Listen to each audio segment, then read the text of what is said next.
Hi friends, immigration attorney Gail Seeram here, and I want to talk to you about the May 21st, 2026 USCIS policy memorandum that came out regarding adjustment of status. A lot of you have been seeing this on social media, on the news, saying immigrants are going to be required to go back to their country to process. That is incorrect. I want to break down this memo to you piece by piece and read to you directly from this memo. What this memo does is just create more chaos and confusion in immigration, because that's all the Trump administration is doing, is creating chaos, confusion, and misunderstanding. What this memo does, and I'm going to read the first 3 words of this memo. This memorandum reminds officers, okay? That's what this memo does. So let's talk about what the memo does, which is just reminding officers of the long-standing policy of using discretion when deciding to grant a non-immigrant adjustment of status or a green card here in the United States. Again, I'm going to read directly from the memo. USCIS reminds its officers that they must consider and weigh all relevant evidence in the record, taking into account the totality of circumstances to determine whether the alien is suitable for permanent residence. This is nothing new, guys. And officers always had discretion. Once you meet the legal statutory requirements for a green card here in the United States, the officer still has discretion to grant you the benefit or deny you the benefit. If the officer is going to deny you the benefit, again, reading from the memo, USCIS reminds officers that when they deny a benefit request, they must issue a denial notice explaining in writing the specific reasons for the denial. Again, this memo is reminding officers they have a discretion to deny. The memo is reminding officers they must put the denial in writing.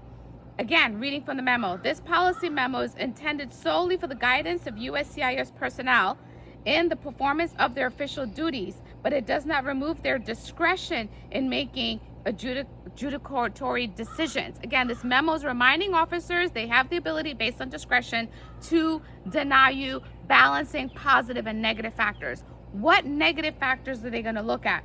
Have you given false testimony or committed fraud? Do you have a criminal record? Why have you failed to depart the U.S.? Why did you choose to not consular process? Are there any violations of your conditions of status? So again, the officer is being reminded by this memo to engage in a balancing of positive versus negative factors. Now, what in this memo is changed and what in this memo is going to be challenged in the court? This memo incorrectly states, and I'm reading, courts repeatedly describe adjustment as extraordinary relief. That appears nowhere in the Immigration and Nationality Act. Adjustment of status is not an extraordinary relief, and that we expect to be challenged in the court. So, again, what is incorrect, changed, and will be challenged from this memo is that a preference for, again, reading from the memo, a preference for aliens seeking to immigrate through the ordinary immigration process from abroad through consular process.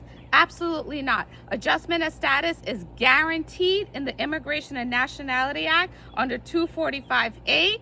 And yes, it's a discretionary relief, but it's guaranteed here in the United States under the current law.